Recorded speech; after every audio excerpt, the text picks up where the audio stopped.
Good afternoon. Welcome to the Friday Colloquium. I want to start off with the land acknowledgement. And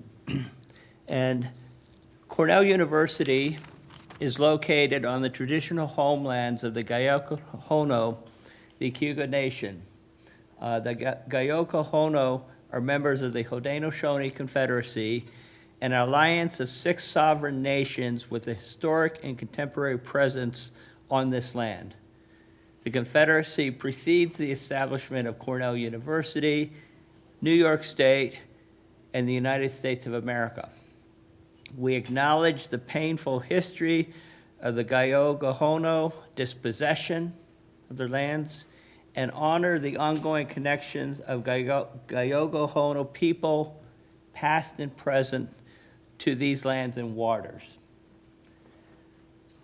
I would today, in recognition of our guests, Dr. Donielle Lovell, I also ask that we acknowledge the Haudenosaunee brothers and sisters of the Gayokohono, the Seneca Nation, the Onondaga, the Great Hill people, whose lands are to the west and south of Ithaca, and where west of Geneva, the site of the ancient town of Canadasaga, the land is occupied by the fields and laboratories of Cornell's Agritech Research Center.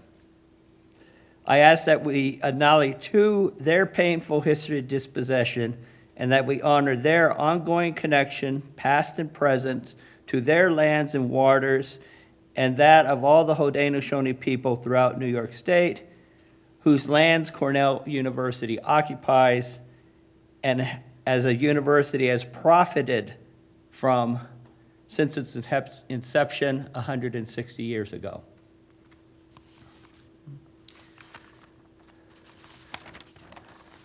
So, now, again, I'd like to introduce Dr. Lovell.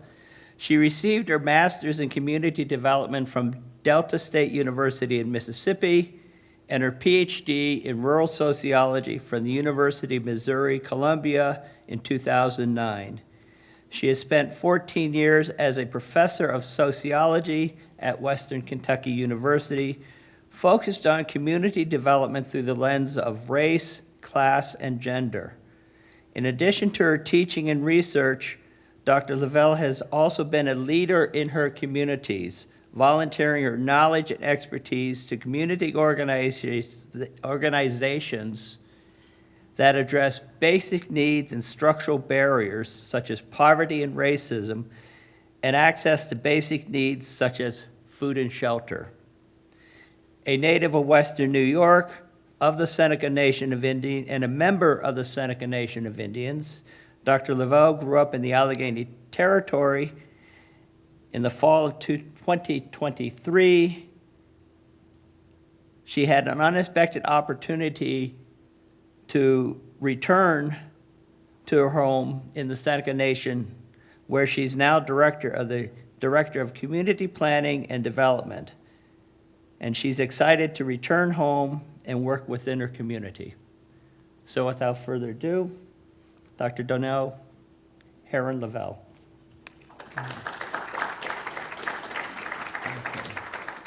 There we go. Took me a minute there.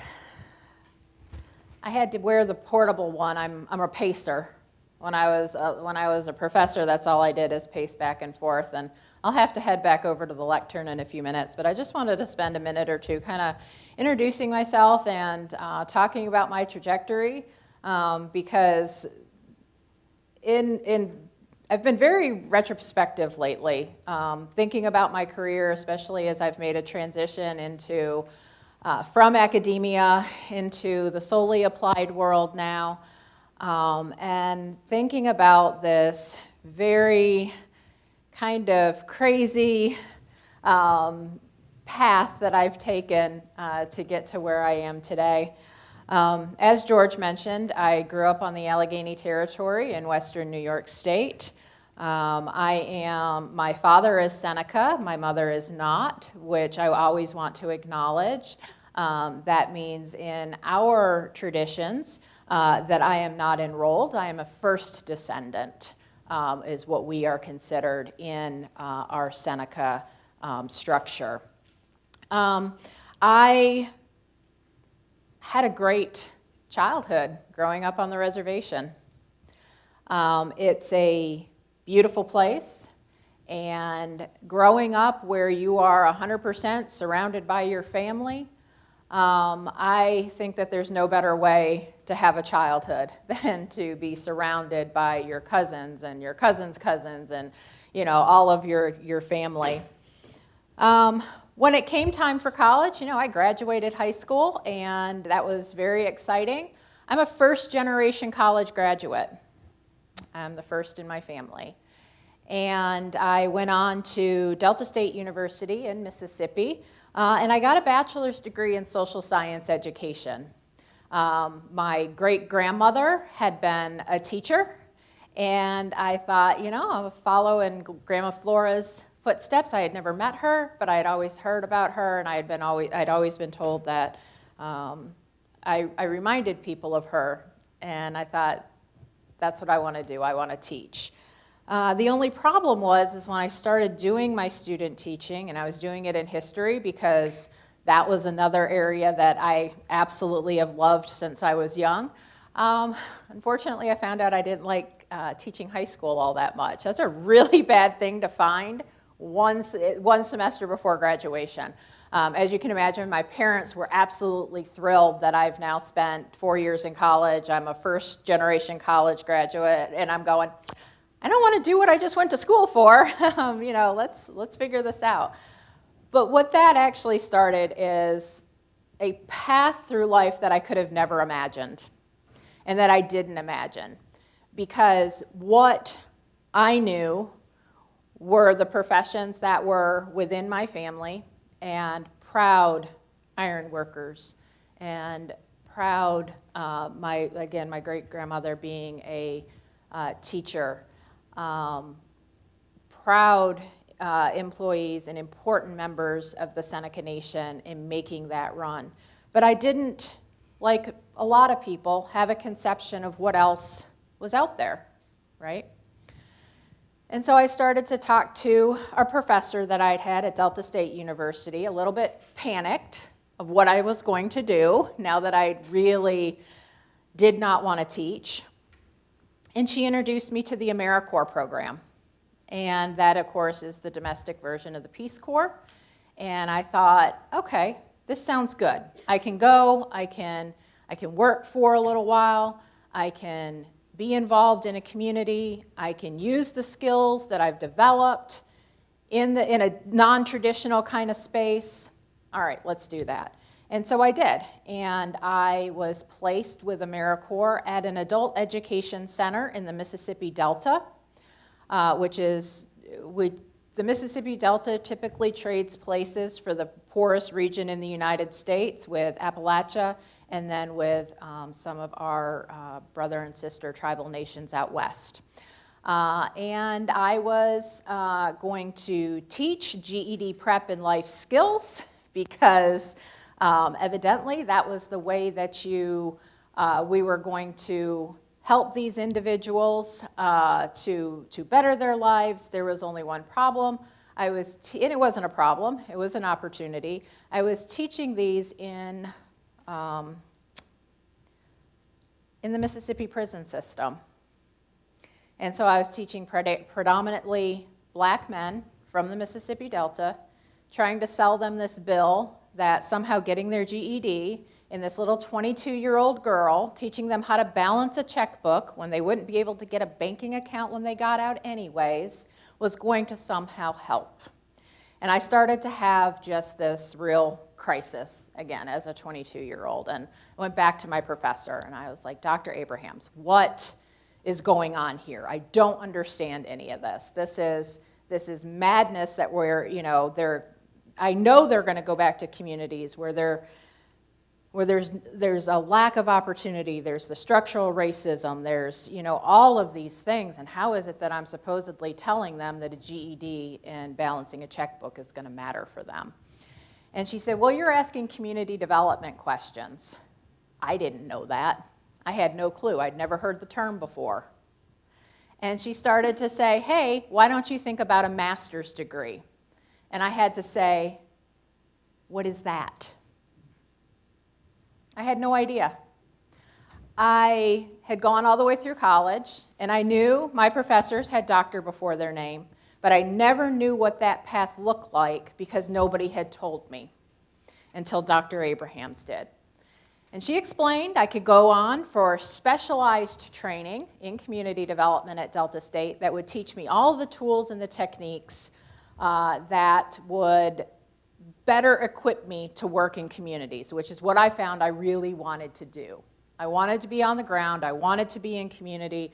I wanted to be a partner in whatever it is those communities saw for themselves.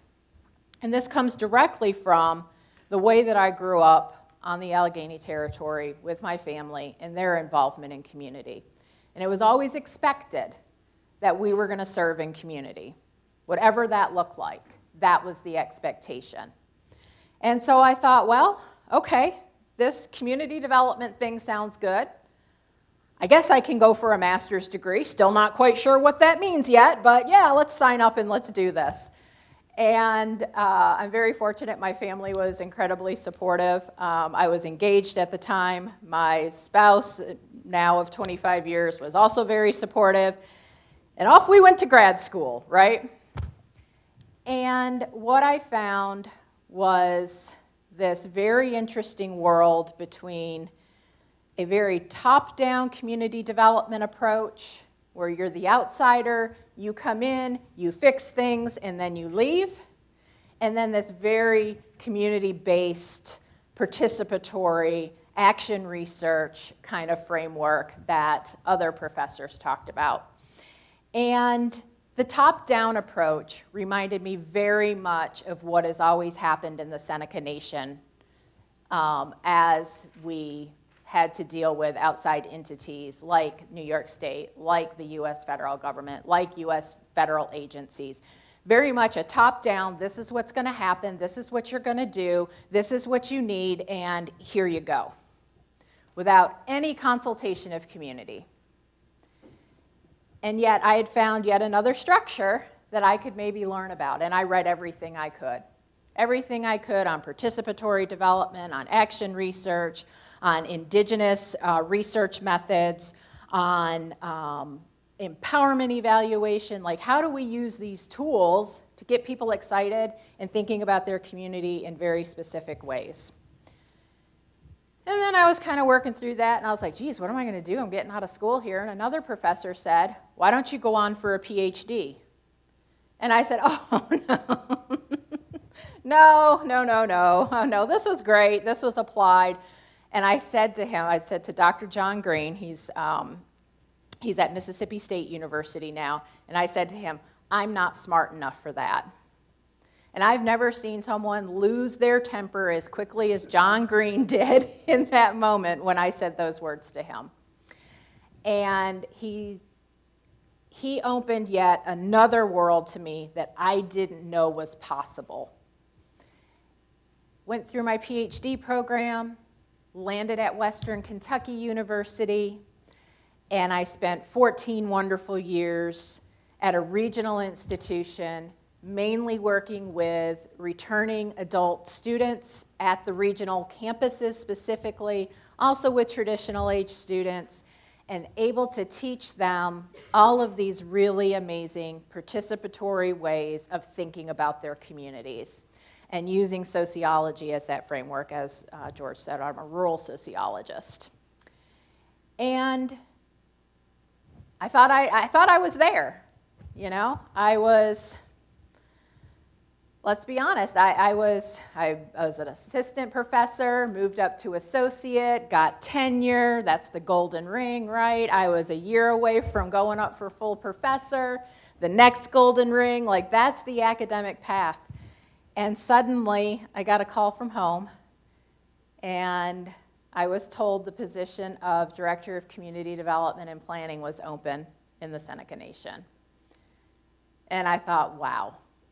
And my stomach hit my feet, my heart went into my throat, and I automatically knew I have to do this. I have to apply, I have to go home, I'm ready for this, and I don't care, I have to go home. This is my time, I just knew. And so I went through the interview process, and it was a special, special process because you're not just being interviewed about your skills and your networks and all of those sorts of things. They were asking me about why I'm passionate about coming home, what symbols within the Seneca Nation mean to me, and what it's going to mean to me to protect those important things. And boy, I was so excited. It was the most unique interview I've ever had, and I was so ready to go home.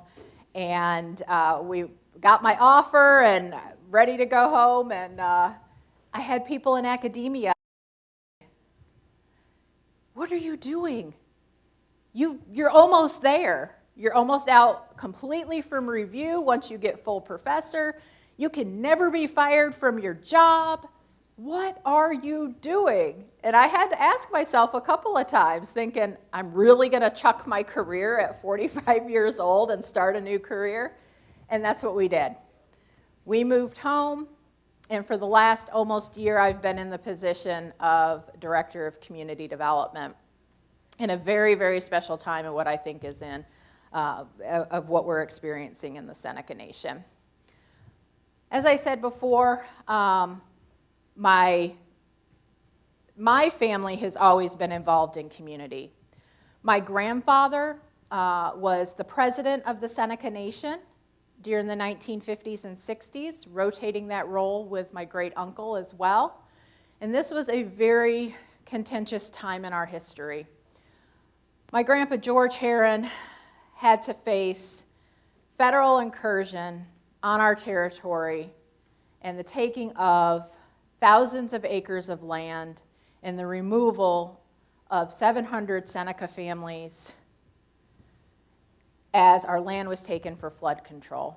The most usable, brilliant, beautiful, rich pieces of our land, our cemeteries, our schools, our family homesteads for generations, were taken. Not without a fight. There were so many resources put into fighting this incursion for the Kinzua Dam. But we lost. And my grandfather and his administration, and the administrations that he served in, were tasked with creating new communities, far removed from what people had ever known. That is the stories that I grew up within as a child, as a teenager, and as an adult. My father was a tribal counselor through the 1980s. My uncle was also a tribal counselor in the 90s. My cousin was a tribal counselor in the 2000s. And my aunt is now a peacemaker's judge. My dad was also a peacemaker's judge.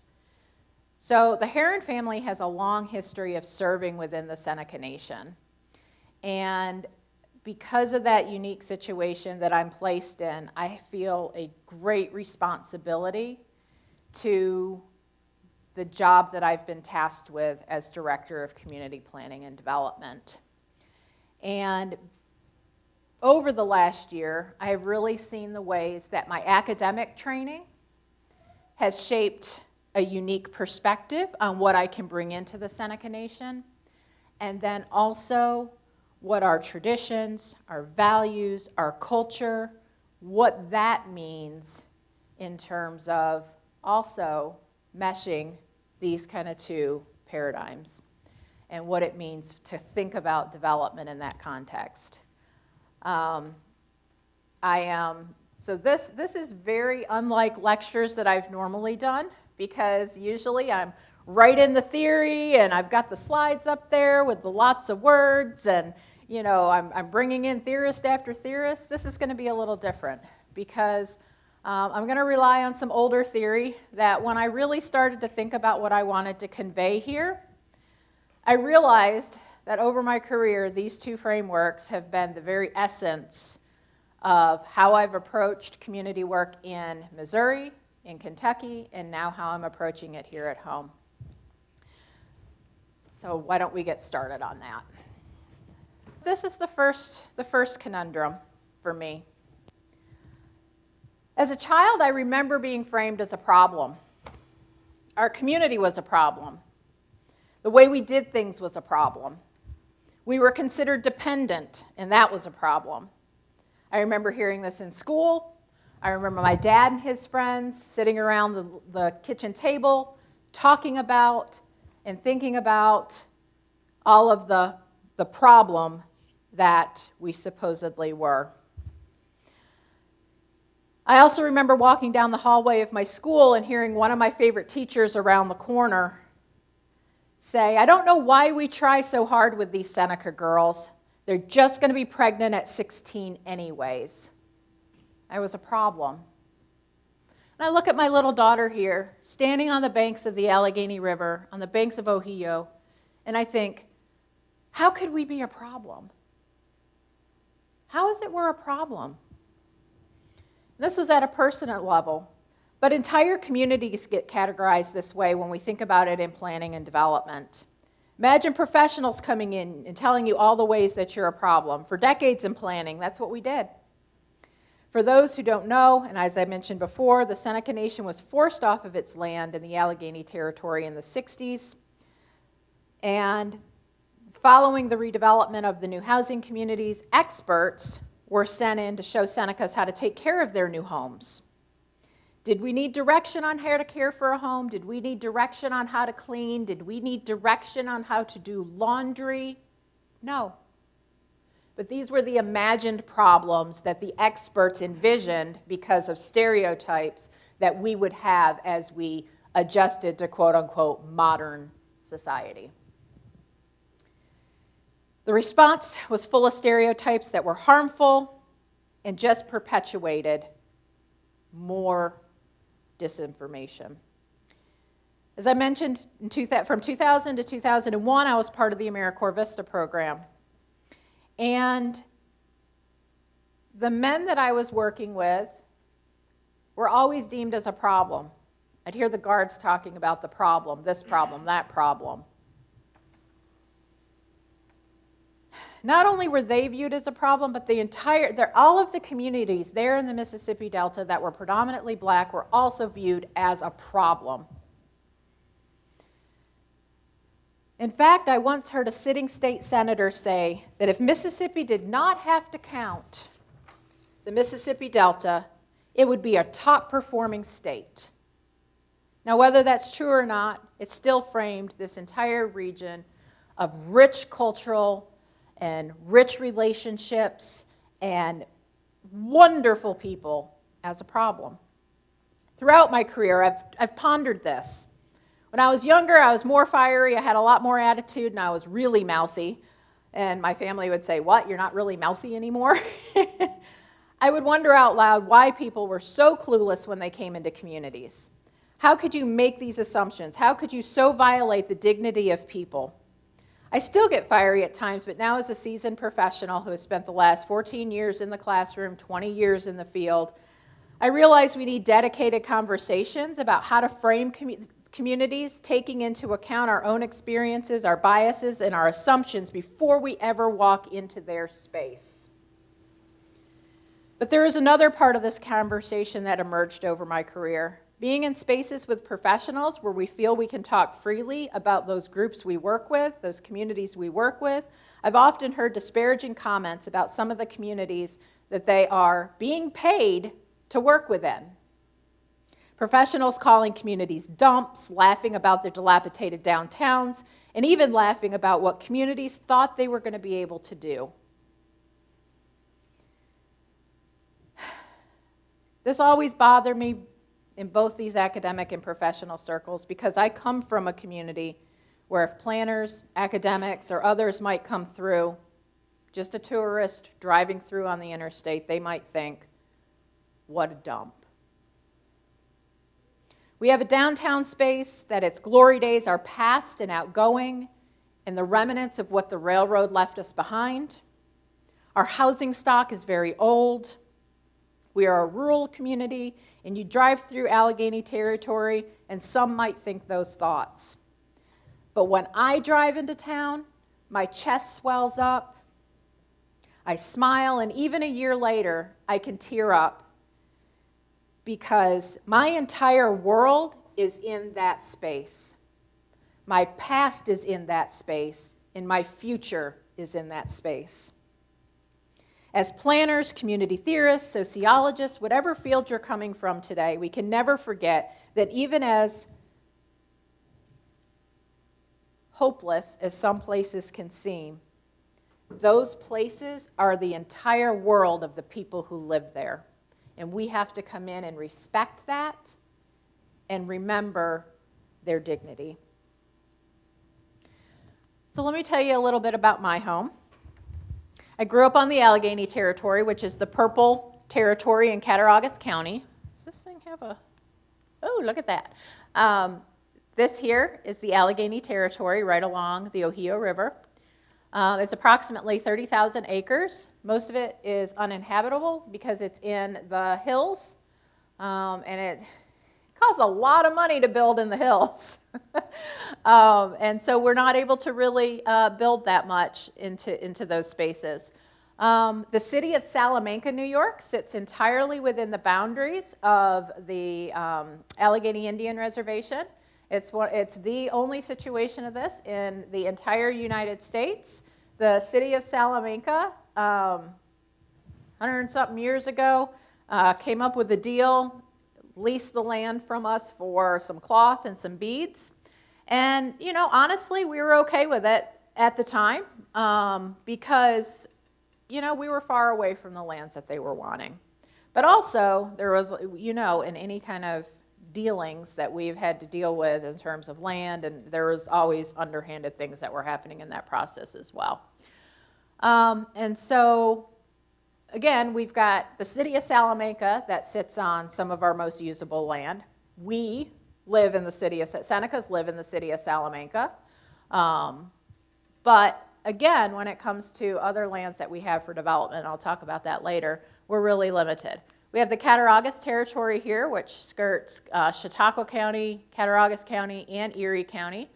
And it is, I think, approximately 15,000 acres, 20,000 acres, off the top of my head, 21,000 acres. And it's a very rural territory. One of the unique things about the Seneca Nation and how we do business is that we have tribal councilors elected from the Cattaraugus Territory and the Allegheny Territory that serve at 4-year staggered terms. Our president and treasurer are the two highest positions in the Seneca Nation. So the last 2 years, our president was elected from the Allegheny Territory, and our treasurer was elected from the Cattaraugus Territory. We just had elections, same day the U.S. had elections, and our president was elected from the Cattaraugus Territory and the treasurer from the Allegheny Territory. This means that none of our presidents can ever succeed themselves, okay, because the position rotates between the two territories. Our president now is J.C. Seneca. This was a very special, I thought this was very special just given my own family history. He was sworn in earlier this week on the very same day that his father was sworn in 50-some years earlier as president of the Seneca Nation, William Seneca. So I thought that was, you know, I know my heart just swelled really big when they kind of shared that. And then we have a very small territory over here called Oil Spring. It's just off of Cuba Lake. Half of it is in Allegheny County, half of it's in Cattaraugus County. The state park also has part of it, so it's a jurisdictional nightmare for that one little square mile there. In our last census, we had approximately 8,600 enrolled members of the Seneca Nation. About half live on the Allegheny Territory, about half live on the Cattaraugus Territory, and the rest live, half, when I say that, half live, about 4,200 live split between the two territories. We have one resident on the Cuba Springs, on the Oil Spring Territory, and the rest live all over the United States and really all over the world.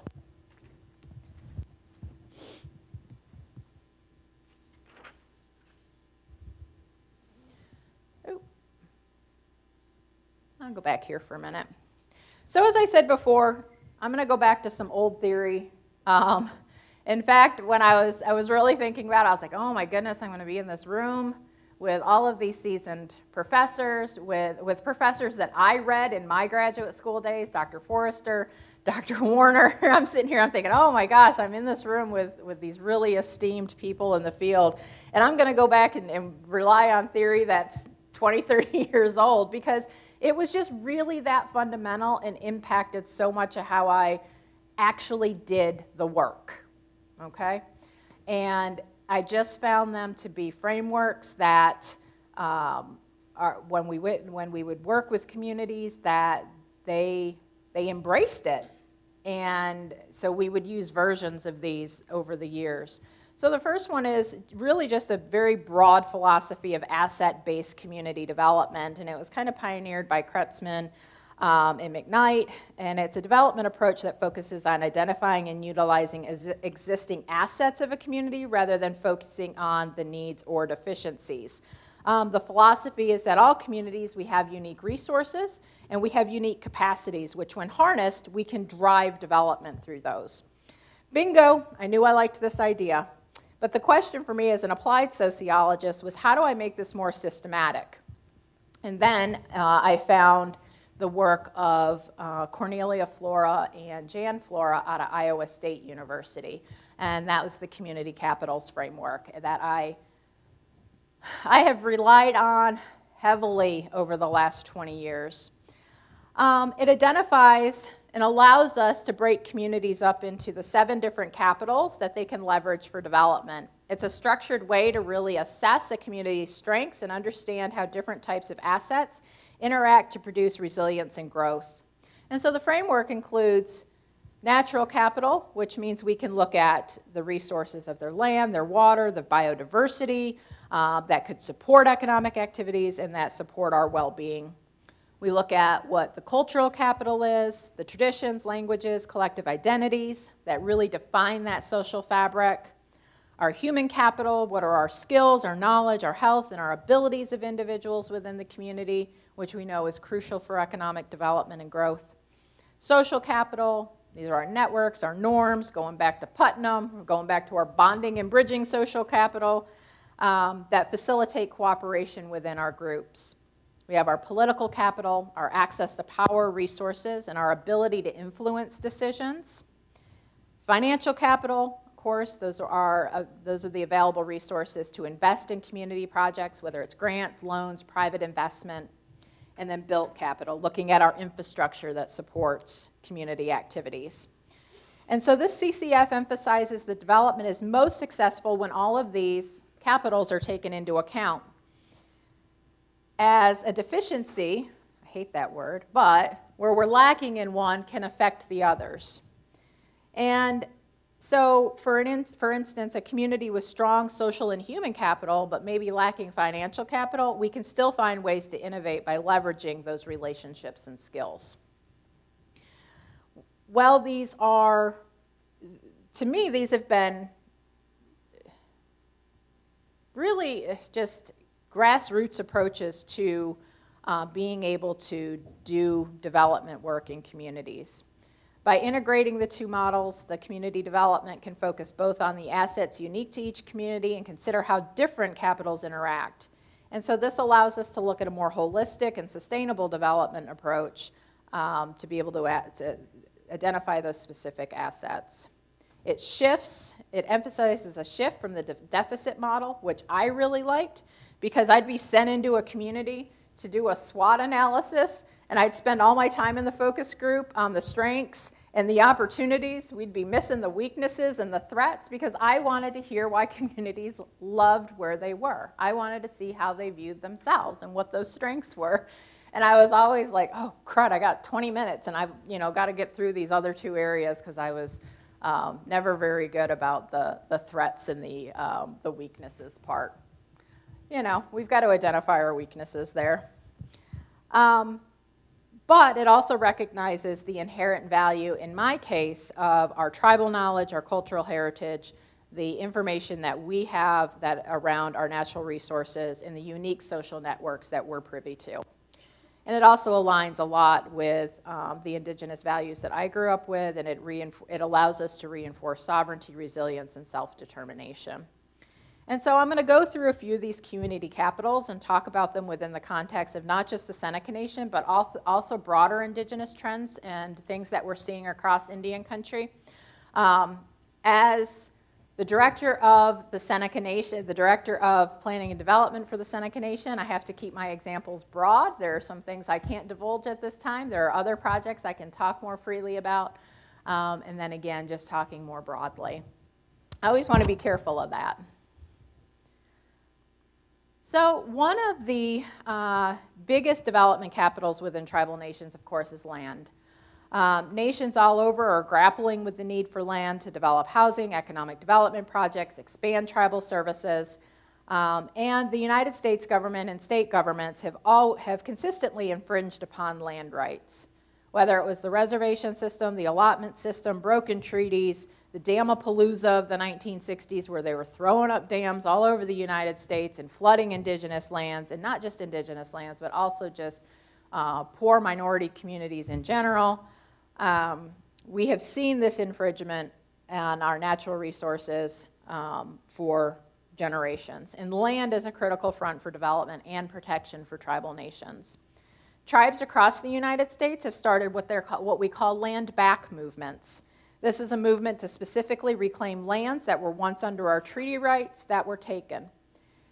So we've seen some aid from states and the federal government in these land back buyback programs. Boy, that's a tongue twister. That have been sponsored. Tribes were able to leverage these programs to reclaim their land. To me, this was even though tribes have been able to reclaim lands this way, this has always been problematic to me, because we're expected to pay for the lands that were our treaty lands to begin with to be given back to us. And so I'm like, what sense does this make? No, this was under our treaty rights. These should be transferred back to us. The most success we've seen is where forest rights have been transferred back to tribal nations for them to be able to care for those forest lands and territories.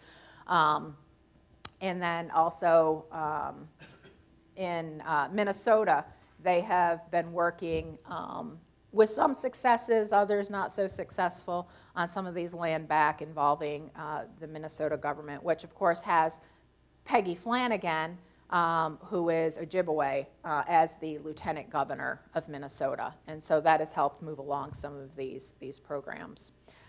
And we have also, nonprofits have been developed in order to also purchase lands that are then put into conservancy for decisions to be made later in terms of what to do with those lands. In fact, the Seneca Nation, community members within the Seneca Nation have recently received their 501c3 for the Seneca Land Conservatory. It's made up of tribal members, and they are going to be working to work with, whether it's forests that want to return treaty lands to the Seneca Nation, whatever it may be. There's a structure and a mechanism there that these tribal members are working from. And again, that is separate from the Seneca Nation. And so we've seen numerous mechanisms in the last 10 years that really focus on getting land. The Seneca Nation, though, we have a very unique opportunity that we're about to embark upon when it comes to land back. And this is more in terms of land revitalization. So the pictures that I have here are from what we call our Remember the Removal. And this is the last weekend of every September. We commemorate the communities that were lost as a result of the Kinzua Dam. And we come together and we do a walk in one of the spaces that were lost or bordering the spaces that were lost. This year we focused on the community of Onaville. And then we also, we have a meal together, and it's really just a time for our children to remember and to learn about that time in our history, because as I was raised under the idea that we would never let that happen again. And so we've got to keep reinforcing that in these generations. So this one right here was one that we did just the end of September. And then this one here, I had to add this picture in. This is my father. This was the very first Remember the Removal. And so this is my father, David Heron, and this is me walking with him in that very first one. And then here I was, and this was in the 1980s when they first started recognizing the Remember the Removal work. And then this was our 50th Remember the Removal, or no, the 60th Remember the Removal that my daughter, it was the first time she had the opportunity to walk in it. And so that was really special to me. And then in terms of this unique opportunity right here, this is my Uncle Tyler Heron, and I've got the backs of some of your very own Cornell classmates when they came and visited us in the Seneca Nation back in October. I had to remember there, my months are running together. And my uncle invited them into the heart of the lands that we lost in the Kinzua, and he took those class members to my family's land right along the river to talk about our space there and what his life was like there and what we are wanting to do in this unique opportunity. So what we're looking to do is more land revitalization. So in the 1960s, when the decisions were made about the Kinzua Dam, there was an arbitrary number that they were just throwing out and saying, okay, anything that is below 1365, that is going to be the take area, that is going to be considered the flood area, and you can't build in those areas anymore. And so, again, that number was set. It's what the Army Corps of Engineers said, and we lost large portions of our community land. What they started talking about as more tribes started thinking about land back is this land here that they told us that we couldn't build in, that was below the 1365, there are large pieces of it that have never flooded. We have never had a problem with flooding. The lands are all grown up now, but again, why can't we use that land? It's ours. We can revitalize it. We can build on it. So the Tribal Council established what's called the 1365 Committee, again acknowledging that line that said we can't, build under. And members of the community, intergenerational members of the community, everybody from someone who's 20 years old on the committee to people who were teenagers when the removal happened, are now on this committee and thinking about the ways that we can reestablish those areas. This is going to be a complicated process. We've already met with the Army Corps of Engineers once to just kind of talk about our intentions in that area. Honestly, with the change in administration,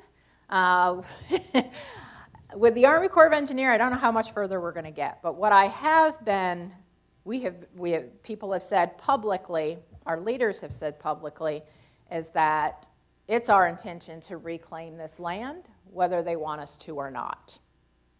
And so our elevation is 1340, which is where we would like for them to lower it to, because that's the elevation that we know from 60 years of observation that we haven't had any issues in, and there should be no reason we shouldn't be able to redevelop this land and open it up for people to build homes in and for us to have communities in. As I said, this is going to be a challenging process. We have a lot of things that we have to work out and that we have to think about, that if we are going to redevelop in an area that the Army Corps of Engineers is not going to recognize as developable land, what does that mean for utilities? What does that mean for housing? What does that mean for homeowners insurance? All of those things that go with community development and building. we're going to go against the grain, and we're going to do it anyways, and we're going to have to figure out ways to do that.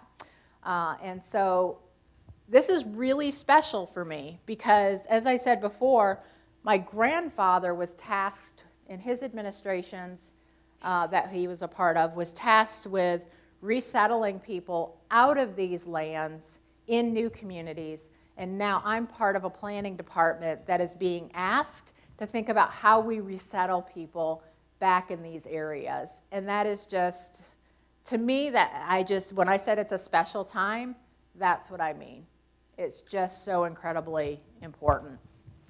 So the Seneca Nation, we've got to have land. Our population is growing, and we absolutely have to look at every piece of land that we have and think about ways that we can leverage it. Cultural capital. In the last few months, I've had the chance to meet with economic development and tourism directors from several nations. Recently, we met on the St. Regis Mohawk territory, Akwesasne, and we were there to think about how we leverage cultural tourism together. In a new report put out by the American Indian Alaska Native Tourism Association, we call it IANTA, native tourism here in the United States is a $14 billion industry. $14 billion. When I heard that number, I was like, how do we get a piece of that? Okay, economic development is important. Diversifying our economy is important. How the heck do we get a piece of that? And the tourists today, what they want is authentic experiences. The pandemic shifted a great deal of what travelers were looking for. They wanted smaller places, more unique spaces and experience, a focus on the local experience rather than more manufactured experiences of large resorts. The St. Regis is putting together experience packages as part of their tourism. Working with local artisans, shops, and vendors, they have multiple choices for bringing tourists into their spaces in a manageable way. For example, they have sessions on basket making, beading, medicinal plants and salves, cooking, fishing, and each session has a specific price that benefits the tourism department and the local business owners. The key idea at the moment is how do we create a trail through the Haudenosaunee territories that visitors can take advantage of for longer trips hitting more of our spaces. So how do we collaborate between nations to make this kind of development a reality? For those who are interested, of course, in the city of Salamanca, we have our beautiful cultural center that I would encourage anyone to take a drive down and visit us. And then I just have some pictures from our powwow, and then this is Patty Minner. She's one of our most esteemed basket makers. And then, of course, we have our Visit Seneca Nation, which is now our new kind of tourist loco in the work that we're doing. But again, tribes across the United States are trying to figure out ways to leverage tourism in a manageable way. And I say in a manageable way because there are spaces and places on our reservation territory that we don't want just anyone to go to. Okay, we don't want just tourists wandering into our communities, doing whatever they want. We want to make sure that we have experiences that we can ensure we know who's where to the best of our ability. There are some groups in Canada that we were talking to that are having a real issue with the number of tourists that they're getting into their communities. And, you know, the people that live there are not real happy with how tourism is kind of taking over their places and spaces. And so when we think about tourism within our cultural context, thinking about ways that we can provide the experience, we can generate economic development for our local businesses, our local artisans, and ensure that, you know, people come out of these experiences absolutely loving what they did and talk to their friends and neighbors about coming and visiting and doing those things too. But again, we have to do it in a, you know, in a really intentional kind of way. This is where we want to be able to share what we want to share, okay? We want to be able to market what we want to market. We don't want this to become what is reminiscence of what we saw of tribal tourism in the ways that it was presented in the West, and even how those Western ways penetrated into our Eastern tribes and kind of was seen as the Native American way, which is, that pan-Indianism sort of. We want people to see the uniqueness of each one of our tribes and the culture that we have. So the next one is financial capital. So when I grew up in the Seneca Nation, we were not a very wealthy nation.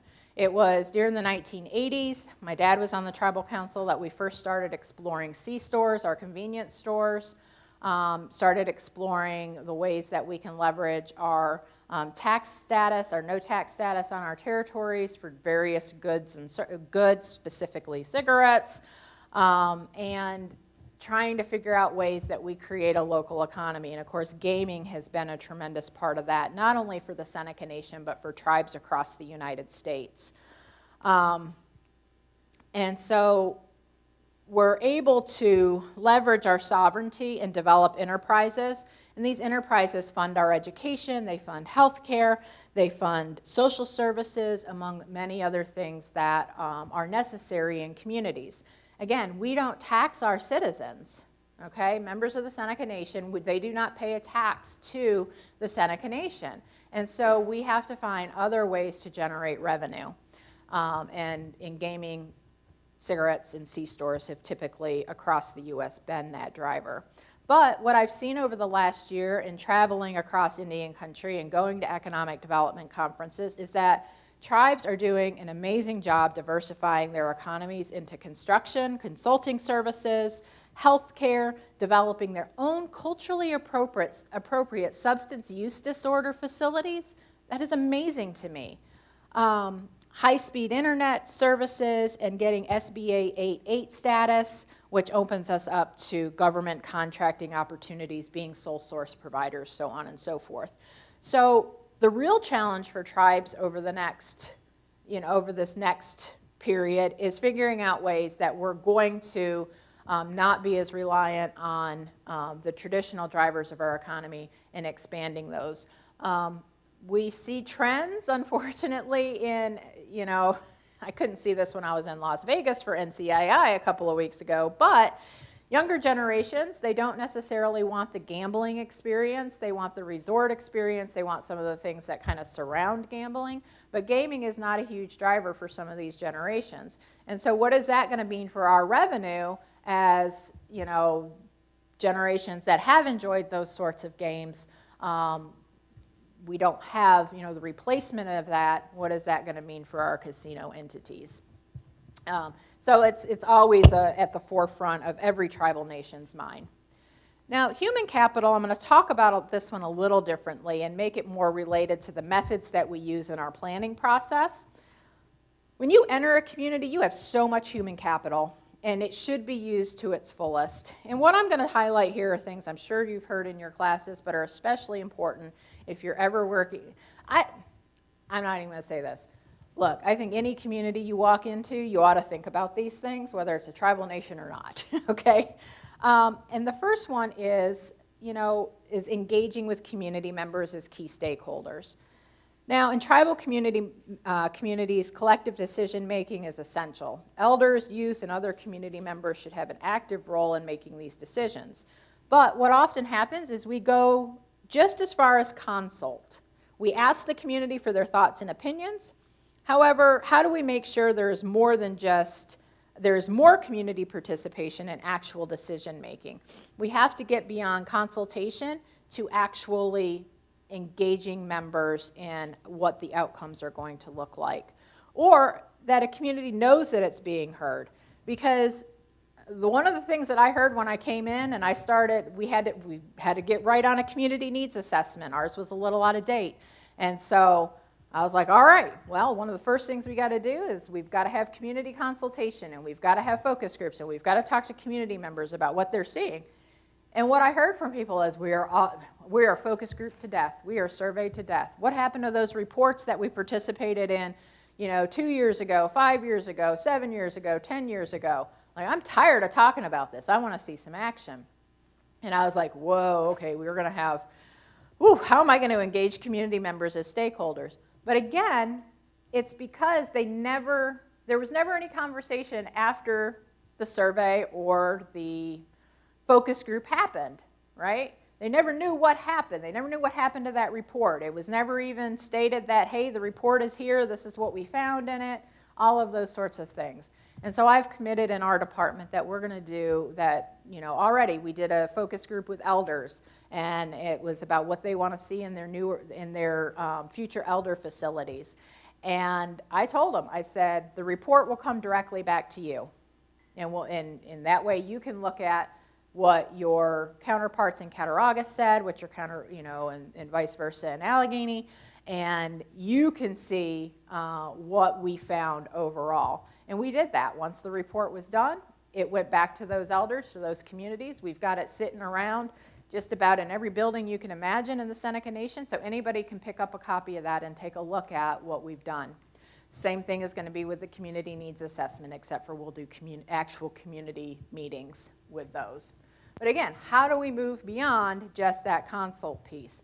And I always think about this because I was very fortunate that my dad was my grandfather's caregiver as he got older. And so I got to live with my dad and grandpa. And I got to be around grandpa all the time. And we were sitting in the living room, and I asked him, I said, oh, what you got on the agenda today, grandpa? And he was like, well, I got a reporter from New York City coming to talk to me. And this was nothing new. Like, this happened all the time. People like to talk to my grandpa about Kinzua. And I said, well, what are you going to talk about? And he said, oh, it doesn't matter. He doesn't want to hear what I have to say anyways. I'll just tell him what he wants to hear. All these years that my grandpa has been doing those interviews, and I hear that from him. And here I am, 45 years old, and that sticks with me to this day. And that's what shapes my perspective about how we truly engage community members. Because you don't want to leave community members feeling like, doesn't matter what I say anyways. Those consultants are going to go say what they want. Our community leaders are going to go do whatever they want. You don't want to leave a community that way. So we can also think about how we incorporate traditional governance and leadership. So of course, this is, engaging your tribal council, but also your elders and respected leaders who hold historical and cultural knowledge, and ensuring that the development work that you're doing aligns with the Indigenous ways of government and respecting local traditions. Since joining the planning office, I've read study after study that was commissioned, and I'd get to the suggestions part and I'd see very little conversation was had regarding the historical and cultural knowledge. Suggestions of development in spaces that I know are out of bounds as far as the community goes, particularly right in the hearts of the communities within Jimerson in the core of the Cattaraugus territory. Economic development suggestions that really don't dive into the intricacies of current tribal law or even how taxation can and cannot work on the territories. They were missing huge parts of context to actually get these ideas and suggestions to work. Well, a little more work with folks in our communities, working with our legal folks and understanding our unique situation before you're throwing ideas out about economic development is absolutely critical. Also, in terms of language and storytelling. And so this one gets more into methods, and I absolutely love interactive research methods, ways of collecting stories, those sorts of things. And language and oral traditions are deeply valued in tribal communities and are powerful methods of conversation and a collection of data. How many of you have heard of Suzanne Lacey? I have a couple people, okay. So she is this, I was first exposed to her just by happenstance. I got invited to a lecture while I was visiting Quito, Ecuador. Of all places, here I am, across the world, and here's this woman that actually grew up in eastern Kentucky over in Appalachia, and she does this amazing public artwork in advancement of social justice. And she uses art displays constructed by survivors of domestic violence. She uses she has communities create plays about their experiences and what they're seeing. all of these really unique ways that allow people to express their stories through different mediums, right? And I did a lot of that kind of work when I was in Kentucky. I particularly enjoyed these methods with youth. They really engaged with the idea of writing a story or even a poem, creating some piece of art that really expressed how they were feeling or how they were visioning their community or what they saw as their assets or what they, or what they wanted to see from their communities. And I look forward to doing more of that within the Seneca Nation as I continue. I've only been here, I hadn't even been here a year yet. January 8th will be a year. Some days it feels like dog years, been there 7 years already, just with how quickly we're moving. And then we also have to think about traditional knowledge and practices. And this is learning and respecting those traditional ways and practices is key to in tribal nations, whether it's our agricultural knowledge, our ecological knowledge, medicinal practices, governance practices, whatever it is that have been passed down through generations. It all represents valuable knowledge. And projects can incorporate this knowledge into sustainable development. And then the last one I want to touch on here is one that has kept me up.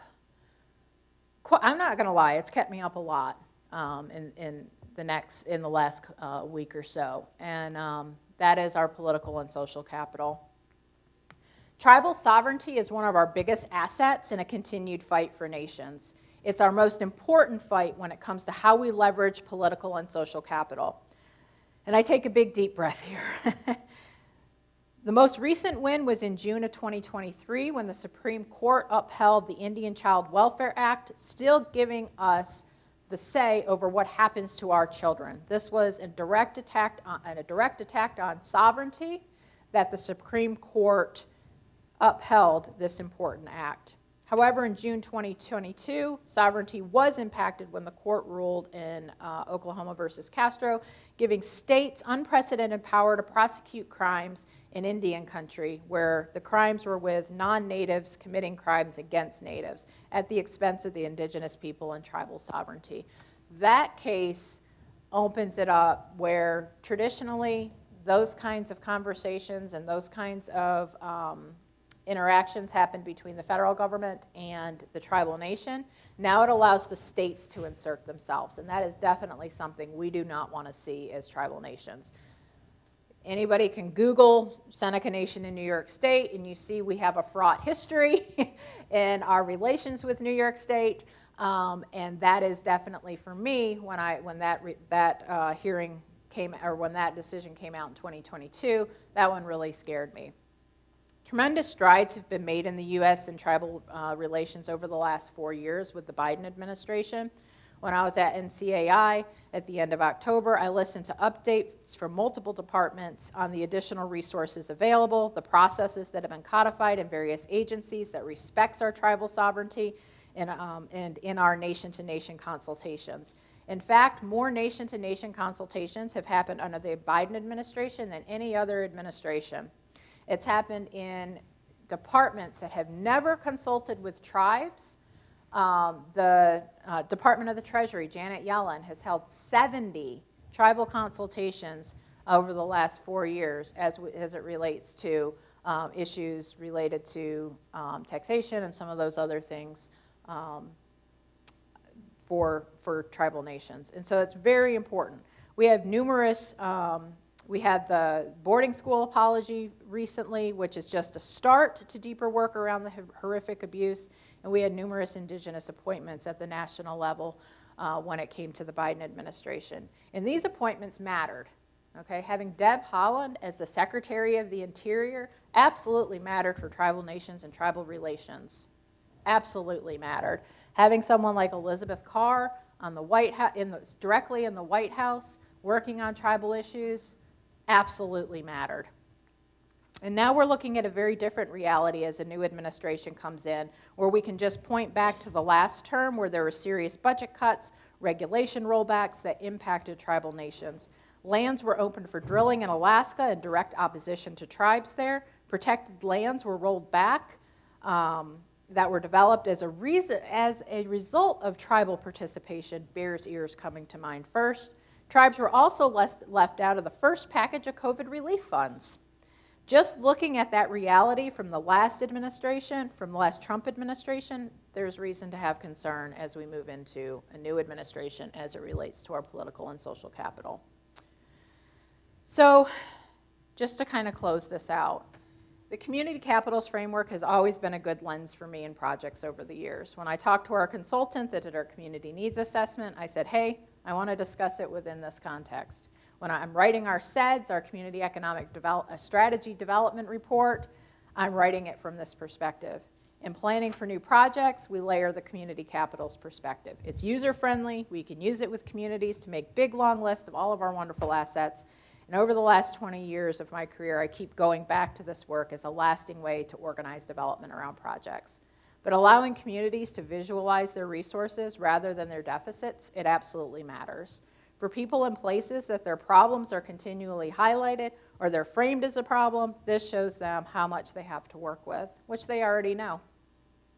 I want communities, especially my community, to see themselves as a wealth of resources. I've also learned that it helps the conversation when we turn to the gaps identified. But most of all, I want communities to see themselves as resilient. I always like to close with a quote from my grandfather, because no matter what has happened to us as the Seneca Nation, we, the Seneca people, are resilient. Tribal nations around the United States are resilient and will continue to be resilient and will continue to succeed. And this was a quote that this was testimony in front of Congress in the 1960s. We should have been accustomed to smoke, thanks to General Sullivan. That wasn't the end of it. We should have been accustomed to smoke, thanks to the white man. Again, they stole more land and burned us out at Buffalo Creek. We should have been accustomed to smoke as they set fire to our houses there. It tears you up to see as we watched the first houses burn. No more going to the well for water, transformed into a modern society. They make and break our treaties, but they didn't break our spirit as a people, as a nation. I have lived long enough to see we are a resilient people.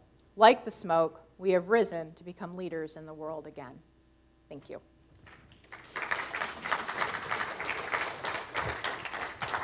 Thank you very much, Donielle. Thank you very much. And we've got, I guess, time for questions now. Do we have any questions? Wow, okay. Okay. I'm sorry, I don't know whose hand went up first, but we'll We start. just start from the front and move our way back, Yeah. right? Hi, I'm Bianca. I'm a fourth year in the Urban and Regional Studies program. My question is, in your work in community development, do you find that there are things that are not included in this 7 capital framework that should be? And has your view of this framework changed over time with your work? Yeah, that's a great question. Yes, there are gaps in this framework. The literature has long identified some of the gaps and some of the challenges of systematically applying this to communities. I think in terms of, I'm going to go back to that slide. That way we can all take a look at it. That's that teacher in me coming back out. Oh, there it is. We have missed, so we say a healthy ecosystem, vital economy, social well-being.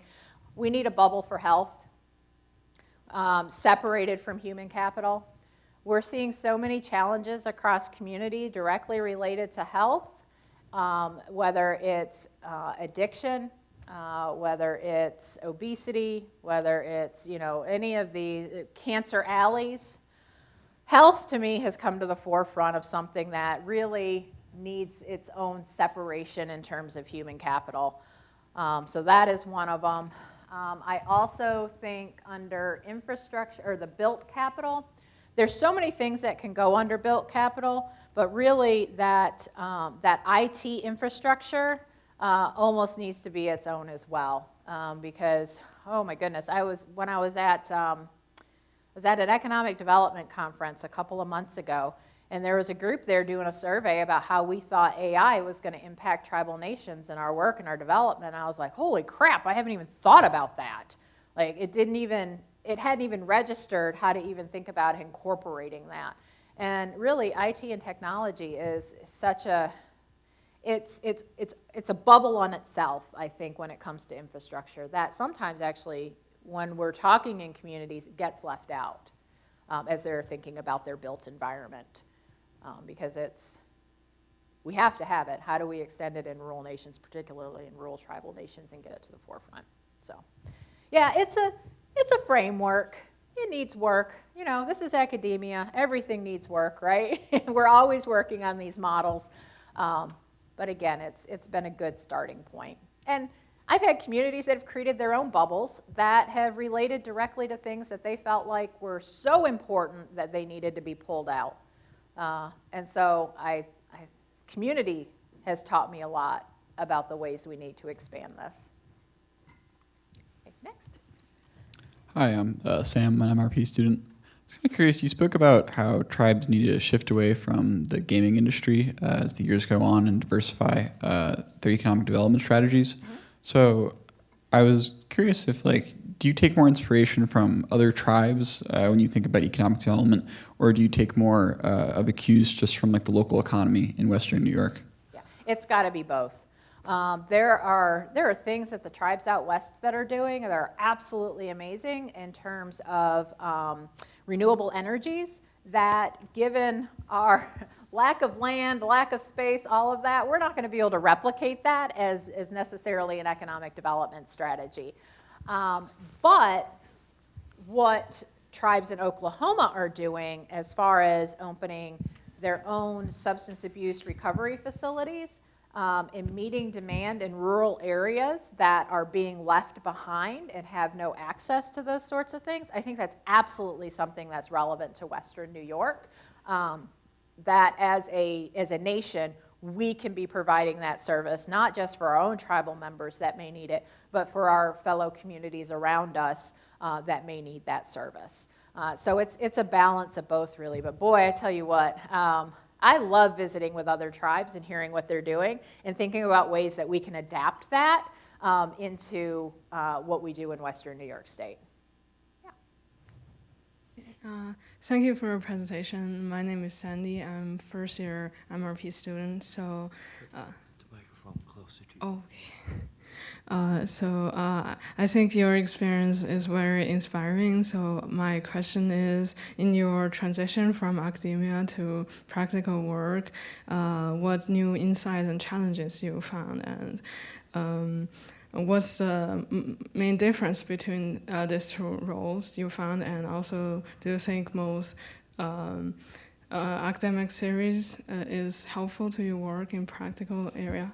Thank you. Oh, I love that question. I absolutely love that question because I think about that all the time.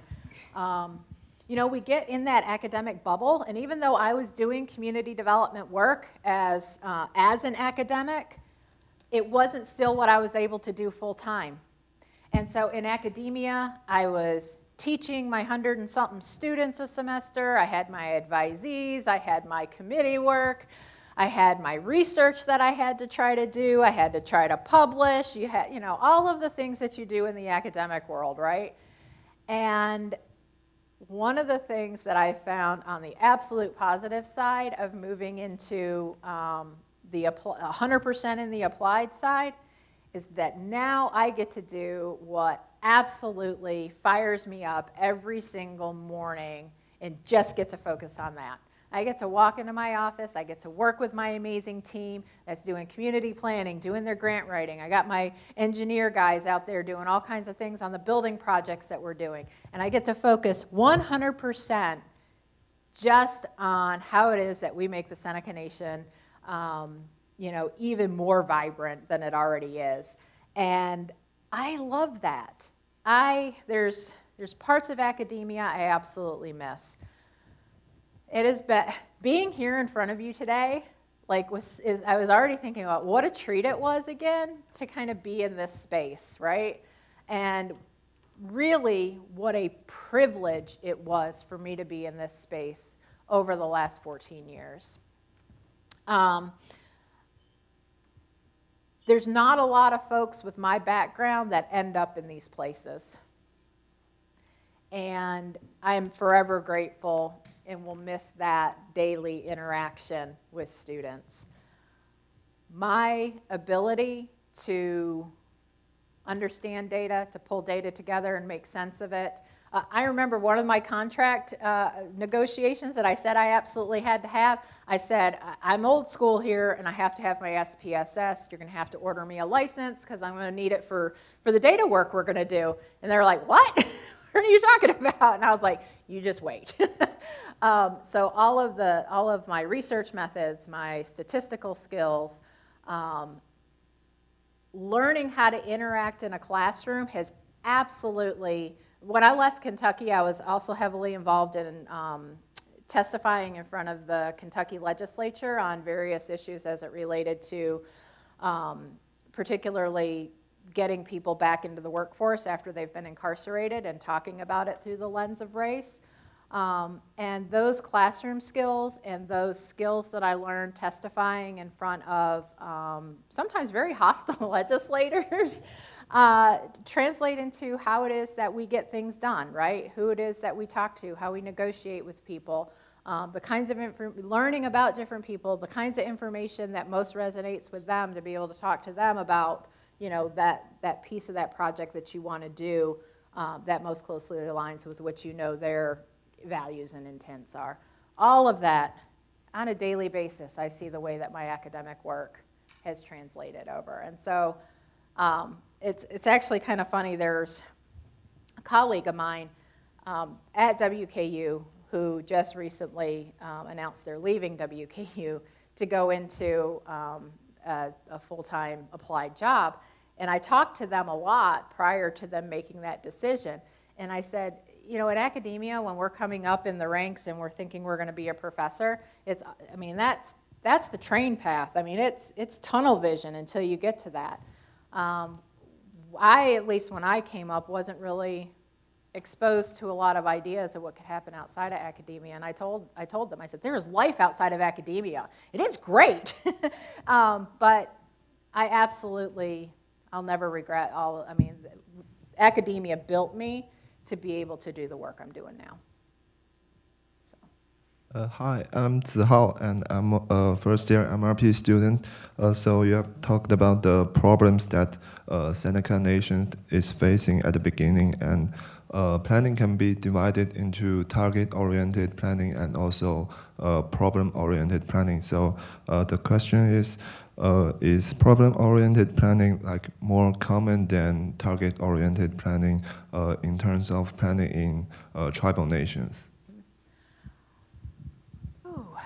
Let's see. So I only know development within one tribal nation so far. And I'm learning, you know, this is where there is a gap in the literature. Let's talk about back to academia and where sometimes we're missing things. These frameworks that I'm talking about, the frameworks that you're talking about, we don't ever get to see them applied in tribal settings. We don't write about them, right? I've thought about that. I'm like, man, I should be writing about, collecting things more systematically. I should be writing about this so that other way, so people know, what kind of frameworks are actually working in Indian country. But it's a huge gap in the literature. So I don't have anything, that I can point to in the literature to say what's working in tribal nations across the United States. And if I were to say, I'm getting into my academic self here. How do I want to couch this? Actually, I'm just going to say, it's honestly a mixture of both. It really is. That's what I've learned most over the years when it comes to this theory. We like to apply theories like this is what we're going to see, or we're going to see this, or we're going to see that. And most often what we see when we come into communities is they're all kind of jumbled together, honestly. And I've had work where we've started out on one path that I thought theoretically we were going to go to, particularly in my work with disproportionate minority contact with kids in our juvenile justice system, of how we were going to approach that and how we were going to solve that. And I was in the criminological literature of all of these programs and strategies that, yes, this is what we're going to have to target it with. Come out the other side and we realized some more basic institutions that we actually need to work with and develop in order to help those kids.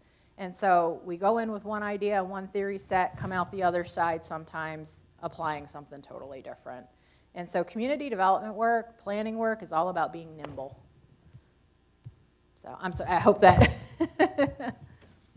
Ooh. George, you okay? I'm okay. Okay. Beautifully designed seats. Oh my goodness. Do not grab onto them. Okay, so thank you very much for your presentation today. My name is Alvinia. I'm a first-year MRP student, and in your community capitals framework, one of the aspect is human capital, and it is said that one of the strategy is to engage community member as stakeholders. So what are the challenges to include the community to actively participate in the planning process, and how to overcome the challenge? Yes. Thank you. Yes, yes, yes. So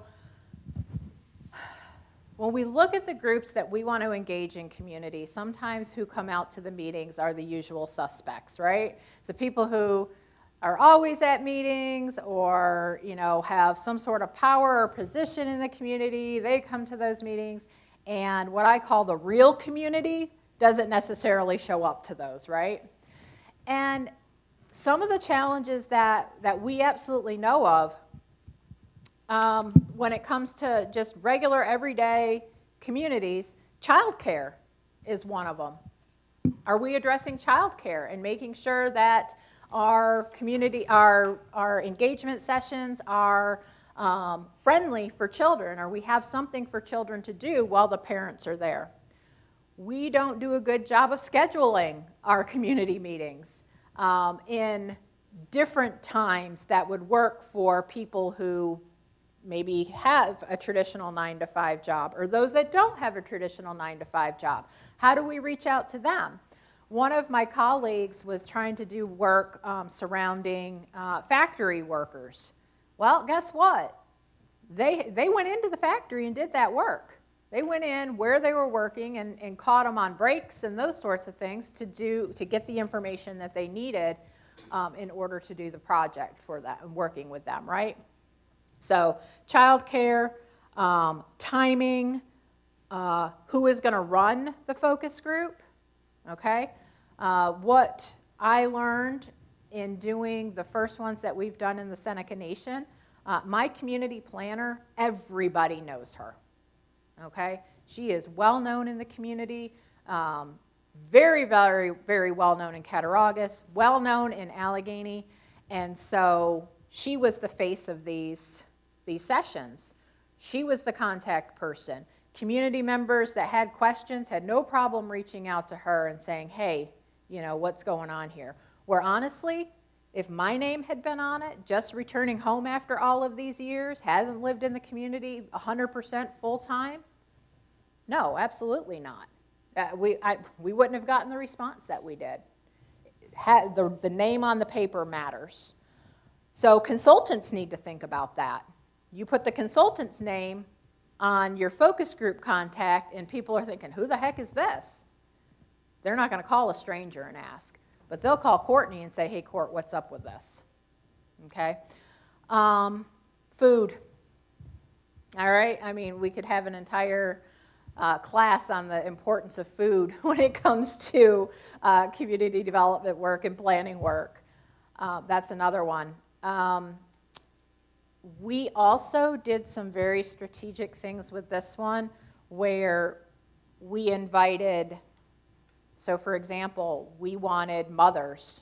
So we did a specific group for mothers, only mothers in that space that could talk about their challenges and the things that they wanted to see in the community that would best support them. We knew that men probably wouldn't come together in our community for the same sort of thing. Those were individual interviews. And again, Courtney would call them, say, hey, we need you to talk to our consultant. They'd grumble at us. We'd say, hey, look, this is why we need it. And then they'd talk to our consultant. So you have to know, in our community, our women are very vocal. And so our community focus groups are predominantly women. And we knew that going in. You have to know that kind of stuff, and you get to know that kind of stuff by having your key informants in your community letting you know what to do. Oh, incentives. If you can have an incentive, I mean, we did like $10 gift cards to Walmart, and we had like 20 youth total. I mean, they showed up for the gift cards, right? And they were amazing. We automatically had to switch our methodology when the youth got in there. They were quiet. They clammed up. They didn't want to talk to us. They didn't want to talk to our consultant. They didn't want to talk to Courtney. They didn't want to talk to me. So we actually had one of our summer youth workers that had been working on the community needs assessment with it, and she pulled us aside and she said, get the sticky notes, have them write their ideas on sticky notes, and place them on the pads of paper around the room. So she went around and she labeled the pads of paper, and they got up with their sticky notes, and we got wonderful data from that. And that was an idea from our youth member of the team. So again, it's just, sometimes it's troubleshooting on the fly. Other times you have to really work to anticipate and get to know that community. Find your key informant that's really going to help you do that. And tell that key informant, look, don't sugarcoat things for me. I've got to know. I got to know the nitty gritty. And I'm very fortunate in Courtney. I'm going to mention her name is Courtney John Jemison. And she doesn't sugarcoat it for me. If she doesn't think something's going to work, she tells me. And so, whereas I have my academic idea of what might work, Courtney's saying, not here. So you've got to have that person you can trust in the community to do that. Does that answer your question? Yeah, okay. Ooh. Hi. I think I'm losing my voice a bit. I'm emeritus professor here, so I've spent a lot of time in this room, but not for a while. So it's nice. Thank you for bringing me back. I'm John Forrester. I think I'm going to ask you to build on your answer to the last question. And you skipped over food real quickly, but then you went to the sticky notes, which was as good, I think, it seems to me. And the question really is about following your lead, not looking at people as problems and places as problems, okay? But in part, you're looking at places and people as opportunities and as possibilities. So the overall question I was going to ask, but it was too abstract, was, well, so how do you think about finding opportunities? And when you answered this young woman's question, you said, well, one of the real differences between being an academic and getting up in the morning now I can get up and go and do work on the stuff that I want to work on. And implicitly, I can do this, I can do this. There was the word can. I mean, there's a lot of, you see opportunities, not just problems. Yep. Now, strikes me that part of what food does is bring people together, make people feel safe and share a space and some interaction, and then invent. Come up with stuff that's important that people haven't been talking about. And if it is important to talk about and to name, seems to me that's halfway to opportunity. What the kids were doing with the sticky notes seemed like, if I understand it, was not just identifying problems, but some of those sticky notes said, we ought to do this, we ought to do this. Were there opportunities? And so the whole idea of organizing planning processes in ways that generate opportunities and create, or what in negotiation language people would say would be inventing, that seems absolutely crucial, because if you don't do that, people are basically in their sort of initial condition saying, oh, they'll never do this, they'll never do that, I can't do that, I can't do that. And unless you get out of that initial naysaying in a way, nothing's going to happen. And food and the things you've mentioned, sticky notes and all, those are sort of process methods to open people up and open up opportunities. So I guess I just wanted to see if you can say more about, am I halfway there with you, or can you add to that? Or yeah, and that's Thanks. why Thank you. I really love like really kind of non-traditional ways of collecting information. A friend of mine at University of Kentucky, Dr. Nicole Brazil, she does beautiful work around storytelling and appreciative inquiry. And the ways that she gets community members to interview each other and to have those deep conversations with each other that totally leave us out, but we train prior to those conversations so we know that they're gleaning the kinds of information that we need. But we get such a rich story from those kinds of methodologies. We also, I tell you, one of the things that we used with some of the kids in Kentucky was songwriting. And they were able to kind of put their ideas to whether it was a rap or whether it was a song and then share those. And they loved it. I thought they were going to look at me like I was crazy at first, and some of them did, but they really got into it. Okay? It's in 105, Sigley. We have also, so again, my friend Nicole did some really cool things around public art, and that is something I envisioned I would love to do in the Seneca Nation to engage people, because art is such an important part of who we are. And so how do I create a community environment that we share our hopes, dreams, futures, opportunities through art and are able to display these pieces? To me, that excites me. When you can get people envisioning and using those kind of mediums, you get absolutely gorgeous, gorgeous work. I want to mention one thing about the food. So we didn't just order out when it came to the food. Courtney taught me that this was very important in our community. We, the planning department, and mostly Courtney, we cooked for the community. Okay? We cooked. One of the nights we did meatball subs and pasta, salad, had a dessert. We did tacos one night, not Indian tacos, but we just did regular taco dinner for people. And the community appreciated that we weren't just bringing in some kind of outside food, but that we had taken the time to serve them in that way. And that she taught me a really important lesson when it came to how we present the food and what we do, and how central it was to what it meant for the community. And then when the students came to Cornell, I remembered that lesson in the back of my head, and I thought, you know what? I'm going to cook for these students because this is important. We're going to be meeting together around food. They're going to be there to talk about Land Back, 1365, all of these other things. And that is something I can give to them. And that's how Courtney thinks about it in our department. And it meant a lot. And people still mention that. Yeah, planning cooked for us.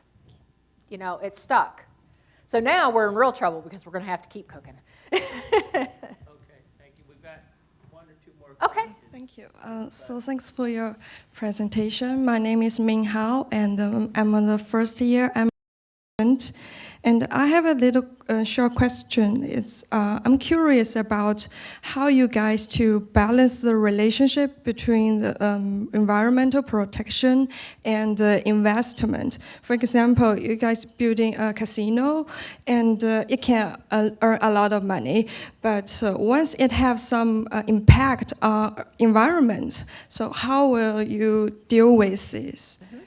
So Seneca Gaming Corporation, of course, is separate from the Seneca Nation, but they have green goals that they work towards in the casino consistently. And so what are the ways that they can reduce waste? So the way they can reduce the amount of energy, or how we're gaining the energy we're using for our casinos. It's a lot of lights. If you've never been in a casino, it's a lot of lights.